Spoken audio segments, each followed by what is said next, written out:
Hello watchers, be the watcher के एक और शानदार वीडियो में आप सभी का स्वागत है। आज की इस वीडियो में हम लेके आ चुके हैं लॉर्ड ऑफ द मिस्ट्रीज के सीजन 1 का एपिसोड नंबर 5, जो कि होने वाला है बहुत ही ज्यादा कमाल धमाल का।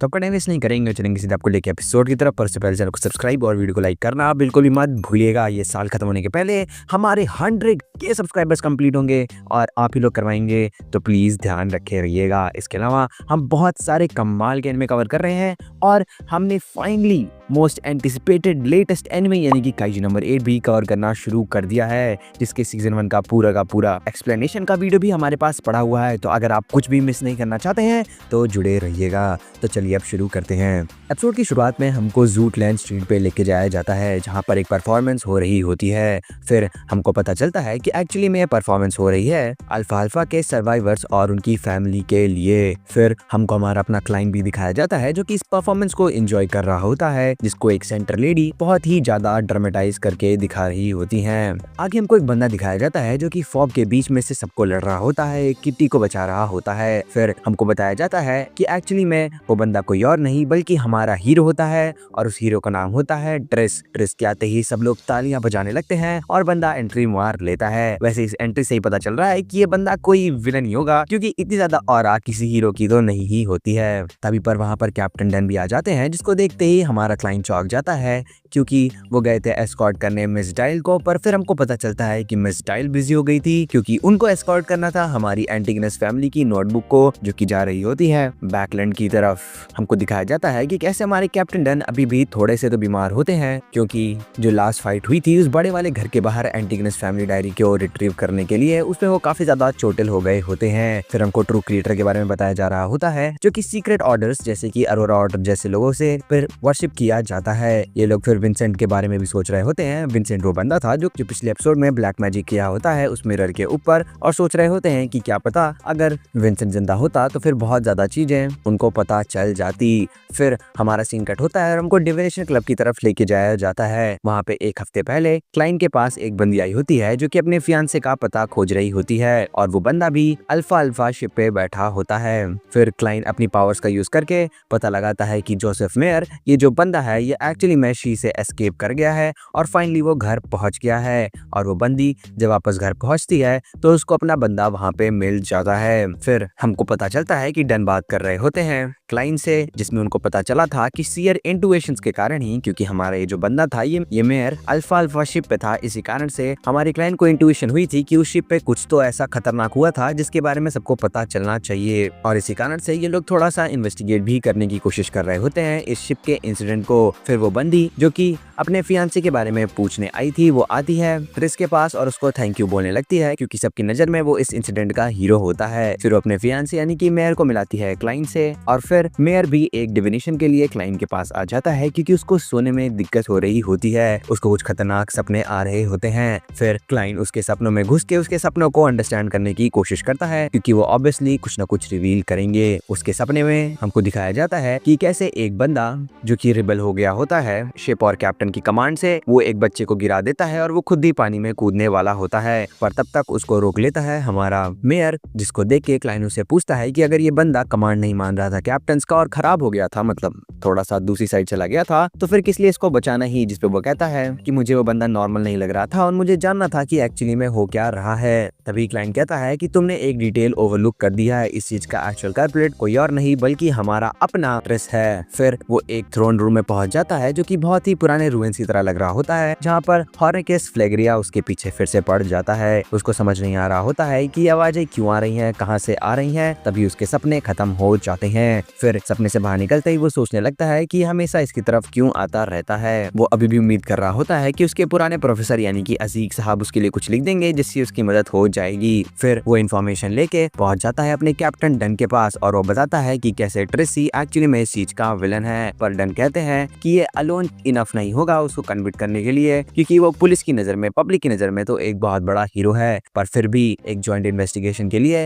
ये लोग मैनडेट पनिशर और मशीनरी हाइव माइंड को भी बुला लेंगे। वैसे जैसे नाइट हॉक्स एक बियॉन्डर्स की ग्रुप है, वैसे ही सिमिलरली मैंडेटेड पनिशर और मशीनरी हाइव माइंड भी बियॉन्डर्स के ग्रुप हैं। फिर हमको थोड़ा सा बताया जाता है डीमनस सेक्ट के बारे में, जिसके बारे में आपको बहुत थोड़ा सा बता देता हूँ, पर क्योंकि ये इंपॉर्टेंट रहने वाला है थ्रू आउट द एपिसोड तो थोड़ा सा ध्यान दे लीजिएगा। बेसिकली डीमनस सेक्ट प्राइमोर्डियल डीमन को पूजा करते हैं और इनका विश्वास ये है कि ट्रू क्रिएटर का नेक्स्ट सक्सेसर कोई और नहीं बल्कि इनकी मेन डीमनस है। इसको ये लोग ओल्डेस्ट वन या फिर फाइनल वन रैंक से मानते हैं और इनके हिसाब से अपर रैंकिंग जितने भी मेंबर होते हैं इस डीमनस सेक्ट के वो सब के सब फीमेल होते हैं। फिर हमको लेके जाया जाता है ट्रिस के रूम में, जो कि 2 बंदियों के साथ सो रहा होता है। तभी उसके रूम में एक और बंदी आ जाती है और उससे बात करने लगती है। ट्रिस इतना वाहियात बंदा है भाई, कह रहा है कि इनके पतियों को आपस में मरवाने के बाद इनके साथ सोने का मजा ही कुछ और है। क्या सैडिस्ट आदमी है भाई ये। एनीवेज फिरोज वो कहती है कि उसका जो ओरिजिनल कोलैबोरेटर होता है वो नाइट हॉर्स की नजर पे चढ़ गया होता है, इसी कारण से टिंगन सिटी में उनकी टिंचिक टिंगियां करनी होगी हमारे ट्रिस को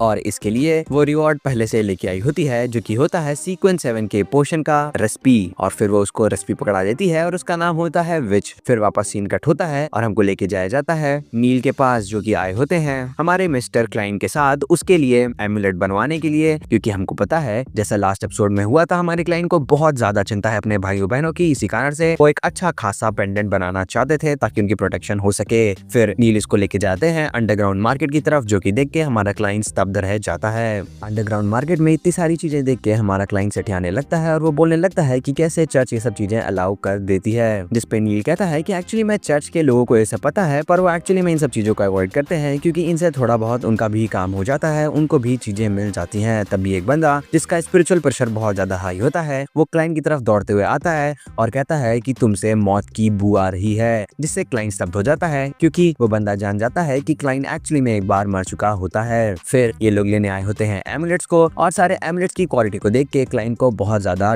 डिसहैप्पीनेस हो रही होती है क्योंकि उसके हिसाब से ये सारी क्वालिटी नल्ली बेरोजगार होती है। तभी वो एक और एमुलेट उठाता है जिसपे होती है हमारे एम्परर रोजवेल्ट की राइटिंग, जिसको देखते ही दुकानदार कहने लगता है कि बड़ी तेज आंख है तो और वे तो बड़ी नीक बा, क्योंकि इस पे एम्परर रोजवेल्ट की राइटिंग लिखी हुई है तो ये बहुत अच्छे से काम करेगा, जिस पर क्लाइंट कहता है कि नहीं करेगा। उसके बाद वो टॉप टियर से 2 खरीद लेता है एमुलेट और फिर वहां से आगे बढ़ने लगता है। तभी हमको एक बंदा दिखाया जाता है जो कि शैडो लिजर्ड की टेल को खोज रहा होता है और वो बंदा कोई और नहीं बल्कि ट्रिस होता है। फिर नील और क्लाइंट ट्रिस का पीछा करने लगते हैं और वो शैडो लिजर्ड कंटिन्यूअसली खोज रहा होता है। तभी हमको दिखाए जाते हैं मैंडेट पनिशर के मेंबर जो कि उसके पर गोलियां बरसाने लगते हैं। ट्रिस वहां से भागने की पूरी कोशिश कर रहा होता है और उसके पर गोलियां ही गोलियां बरसाई जा रही होती हैं। तभी उसको एक गोली कंधे पे भी लग जाती है और वो नीचे भी गिर जाता है। मैंडेट पनिशर के सारे मेंबर उसको घेरे हुए तो होते हैं पर फिर भी वो वहां से भागने में किसी तरीके से कामयाब हो जाता है। फिर हमको वापस ऊपर की तरफ लेके जाया जाता है जहाँ पे 2 लोग मरे हुए होते हैं और वहाँ पर कैप्टन नन भी होते हैं और वो कहते हैं कि फाइनली उन लोगों को कुछ लीड मिल गई होती है ट्रिस के ऊपर। फिर अपने डिविनेशन का यूज करके हमारा क्लाइंट उसकी जगह पता करने लगता है। हमको बताया जाता है कि हमारा ट्रिस इन लोग के इन्वेस्टिगेशन के हिसाब से सीक्वेंस 8 का इंस्टिगेटर है जो कि असासिन पाथवे के अंदर आता है और इनकी स्पेशलिटी इविल डिजायर को अराउज करनी होती है और असासिन पाथवे डीमनस सेक्ट के अंदर आता है। डीमनस सेक्ट जिसके बारे में हमने अभी बात की थी, जो कि प्राइमोर्डियल डीमन को वर्शिप करते हैं। एनीवे इसके लोग एक घर की तरफ पहुंचते हैं और उस घर के अंदर घुसते ही बहुत सारी लड़कियां वहां से बाहर निकलने लगती हैं और उन्हीं लड़कियों के बीच में से एक और लड़की बाहर निकलती है जो कि टकरा जाती है क्लाइंट से। और देखो तो इसको ये देख के ही बुरी लग रही है भाई, मतलब आज तक मैंने इतना खतरनाक ड्रिप किसी लड़की का देखा ही नहीं जो कि बुरी ना हो। एनीवेज फिर वो लड़की बोल देती है क्लाइंट से कि एक्चुअली में उसके वो डॉक्टर के पास जाना है, उसकी तबीयत थोड़ी सी खराब लग रही है और वो ये बोल के वहां से निकल लेती है। पर क्योंकि ट्रिस डिसअपीयर हो जाता है इसी कारण से ये ऑपरेशन जल्द ही खत्म हो जाता है और उसके बाद थोड़ा सा शांति का माहौल हो जाता है टिंगन सिटी में और होली कैथीड्रल भी हमारे क्लाइंट को परमानेंट मेंबर बना देता है। इसी कारण से उसका वेज 6 पाउंड हो जाता है। इसके अलावा वो अपनी फैमिली को एमुलेट भी दे देता है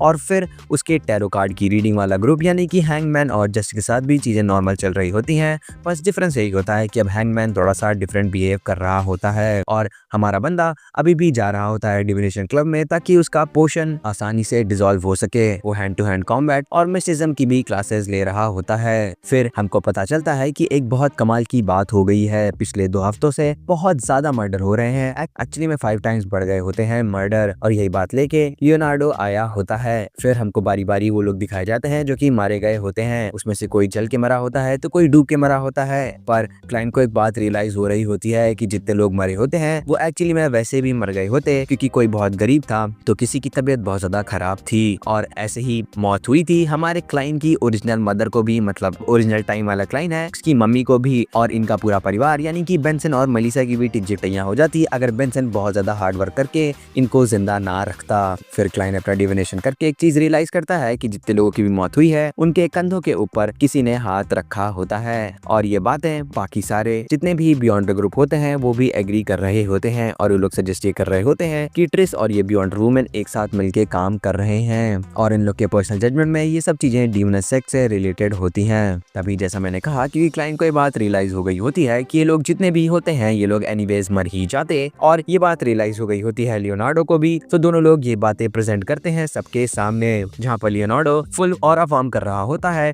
और बोल रहा होता है कि उसके हिसाब से जो भी ये कर रहा है वो एक्चुअली में एक लाइफ स्पैन असर पर है, यानी कि दूसरों की लाइफ स्पैन चबाता है, और फिर वो दूसरे गॉडेस और गॉड्स को प्रेजेंट करता है एक बहुत ही लार्ज स्केल के कर्ज को परफॉर्म करने के लिए। और इस पे यूनानिमस एग्री होने के बाद ये लोग इन्वेस्टिगेशन को और आगे बढ़ाने की बात करने लगते हैं। वहीं दूसरी तरफ हमारे लियोनार्डो अभी भी कह रहा होता है कि हम दोनों प्रोटैगनिस्ट हैं, हम दोनों कमाल के हैं, बाकी सारे लोग बेकार हैं। अगर तुम कभी भी नाइट हॉक्स की तरफ गंदी आंखों से नहीं देखोगे तब तक तो मेरे बहुत अच्छे दोस्त हो, ला लोरी दूध की कटोरी। फिर हमको पता चलता है कि क्लाइंट का अब काम होता है कि उस ऑल्टर को पता करना जहाँ पर ये सैक्रिफाइसेस हो रहे हैं ताकि वो उसको रोक सके, पर क्योंकि इसकी डिविनेशन में थोड़ी सी इंटरवेंशन हो रही होती है तो उसको एग्जैक्ट लोकेशन तो नहीं पता चल रही होती है उस घर की जो कि उसको डिविनेशन में पता चली थी। पर फिर भी नाइट हॉक्स और बाकी सारी एजेंसीज मिलके उसका पता लगा ही लेती हैं, जो कि होता है सदर्न बैकवाटर्स में। उस घर के सामने पहुंचते ही हमारा डन कहता है कि ये लोग जैसे काम करते हैं वैसे ही काम करेंगे। इसका मतलब डन उनको नाइटमेयर में लेके आएगा जो भी इस घर के अंदर छुपा हुआ है, और लियोनार्डो और फ्रेर इन्फिल्ट्रेट करके लड़ाई करेंगे। तभी हमको एक शीशा दिखाया जाता है जिसमें से खून निकलने लगता है, और वही वाली लड़की जो कि टकराई होती है क्लाइंट से। मैंने कहा ना ये औरत ही देखने में एक नंबर की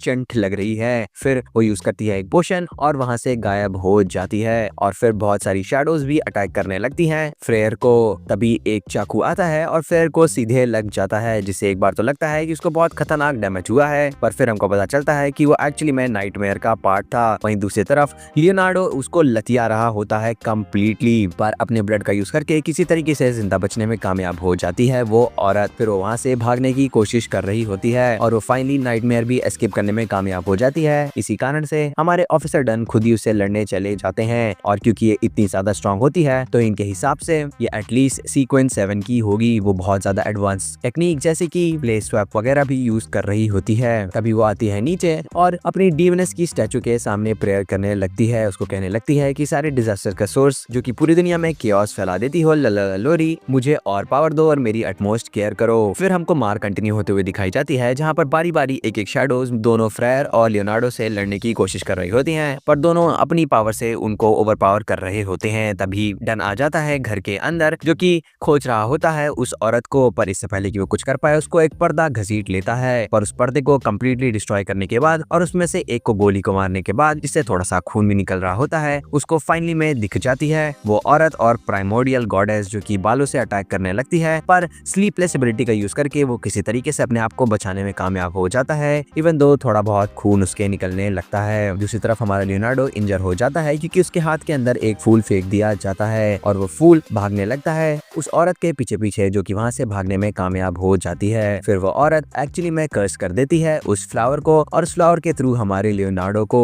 जिसके बाद उसकी मौत होने वाली होती है ब्लैक मैजिक के कारण, पर वो अपनी एक नेल को और अपने बाल को निकाल के उसको बांध देता है और अपना कर्स सब्स्टिट्यूट कर देता है उसके ऊपर, जिसके कारण से वो बचने में कामयाब हो जाता है। फिर वो औरत वहां से वंस अगेन भाग लेती है और पानी के अंदर कूद जाती है। लियोनार्डो भी बहुत ज्यादा चिंतित होता है, पर अब क्या ही कर सकते हैं। वहीं दूसरी तरफ क्लाइंट अपनी डिविनेशन एबिलिटी का यूज करके उस मिरर के अंदर उस औरत की फोटो बना लेता है, जो कि उसको याद आ जाता है कि वही है। तभी हमको एक बहुत बड़ा रिवील पता चलता है कि एक्चुअली में ये औरत बहुत ही ज्यादा ट्रिस की तरह लग रही है, जिसपे हमारा लियोनार्डो द जीनियस कहता है कि एक्चुअली में ये औरत ही ट्रिस है। इसका मतलब कि सीक्वेंस 7 का पोशन पीने के बाद वो वुमेन बन गया है, और ये चीज को भी एक्सप्लेन करेगा कि कैसे जितने भी सीक्वेंस 7 या फिर बियॉन्ड यानी कि हायर ऑर्डर्स के डीमनस सेक्ट के मेंबर होते हैं वो सारी की सारी वुमेन ही होती हैं। तभी हमको वंस वंस अगेन दिखाई जाती है ट्रिस, जिसका नाम अब हो चुका होता है ट्रिसी, और उसको देख के सारे लौंडे स्तब्ध हो जाते हैं जब वो ट्रेन में वॉक कर रही होती है। उसकी मून वॉक को देख के सब लोग उसकी जगह खाली कर देते हैं और उसकी सिगरेट निकालते ही सब लोग अपने लाइटर लेके दौड़ पड़ते हैं और इसी के साथ साथ ये कमाल धमाल का एपिसोड खत्म हो जाता है। तो आपको एपिसोड कैसा लगा इसको कमेंट सेक्शन में बिल्कुल भी बताना बिल्कुल मत भूलिएगा। और अब हमारे सामने एक सीक्वेंस 7 की विच आ चुकी है, तो इन लोगों से फाइट कैसी होगी